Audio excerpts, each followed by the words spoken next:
AP మంత్రివర్గ సమావేశం ముగిసింది. ఆపరేషన్ సింధూర్ నిర్వహణపై ప్రధాని మోదీకి భారత సైన్యానికి మంత్రివర్గం కృతజ్ఞతలు తెలిపింది. ప్రజల్లో ధైర్యం నింపేలా కేంద్రం వ్యవహరించిందని మంత్రివర్గం అభిప్రాయపడింది. ఆపరేషన్ సింధూర్ పైన ధన్యవాదాల తీర్మానానికి ఆమోదం తెలిపింది మంత్రివర్గం.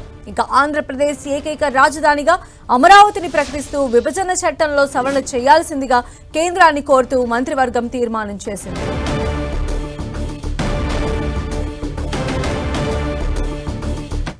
సో ఏపీ కేబినెట్ హైలైట్స్ అందించడానికి మాతో పాటు విజయ్ చంద్రన్ మనకు అందుబాటులో ఉన్నారు. విజయ్ చంద్రన్, ఏపీ కేబినెట్ సమావేశంలో ప్రధానంగా ఆపరేషన్ సింధూర్కు సంబంధించిన దాని మీద చర్చ జరిగింది.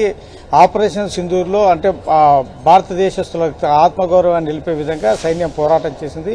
ఇందుకు ప్రధానమంత్రి నరేంద్ర మోడీ తర్వాత సైన్యానికి కూడాను అభినందనలు తెలుపుతూ తీర్మానం చేయడం జరిగింది.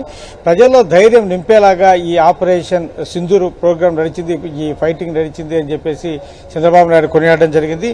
తద్వారా ఈ భారతదేశ ప్రజలు ఎవరైతే ఉన్నారో నష్టపోయిన వారికి అందరికీ కూడాను ఒక సాంతన కలిగించింది అన్నటువంటి అభిప్రాయాన్ని చంద్రబాబు నాయుడు మంత్రివర్గ సమావేశంలో చెప్పడం జరిగింది.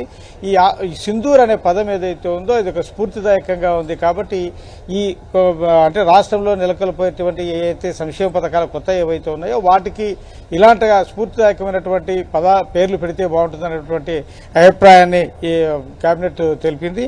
ఈ జలహారతి కార్పొరేషన్ ప్రాజెక్టుకు ప్రాధాన్యత ఇవ్వాలా అని చెప్పేసి కేబినెట్ లో నిర్ణయం తీసుకున్నారు. పోలవరము, బనకచెర్ల ఈ నదుల అనుసంధానానికి సంబంధించి ఈ పనులు త్వరితగతిన చేయాలి. ఈ జలహారతి కార్పొరేషన్ కింద దీన్ని పూర్తి చేయాలా అని చెప్పేసి నిర్ణయం తీసుకోవడం జరిగింది.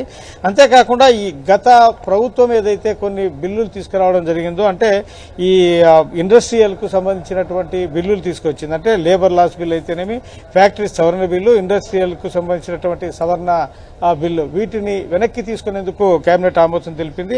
మత్స్యకారులకు వేట నిషేధ సమయంలో ఏదైతే కనుక వారికి ఇచ్చేటువంటి సహాయం ఏదైతే ఉందో అది 10,000 నుంచి 20,000కు పెంచేందుకు ప్రభుత్వం నిర్ణయం తీసుకుంది. దానికి సంబంధించినటువంటి కేబినెట్ ఆమోదం తెలిపింది. వీటితో పాటు ఈ పర్యాటక కేంద్రాల్లో అంటే ఉద్యోగ అవకాశాలు, ఉపాధి కలిగే విధమైనటువంటి నిర్ణయాలు తీసుకోవాలా. తద్వారా ఈ పర్యాటక రంగాన్ని ప్రోత్సహించడంతో పాటు ఈవెంట్లు నిర్వహించాలా, ఈ ఉపాధి కల్పించాలని చెప్పేసి కేబినెట్ లో నిర్ణయం తీసుకుంది.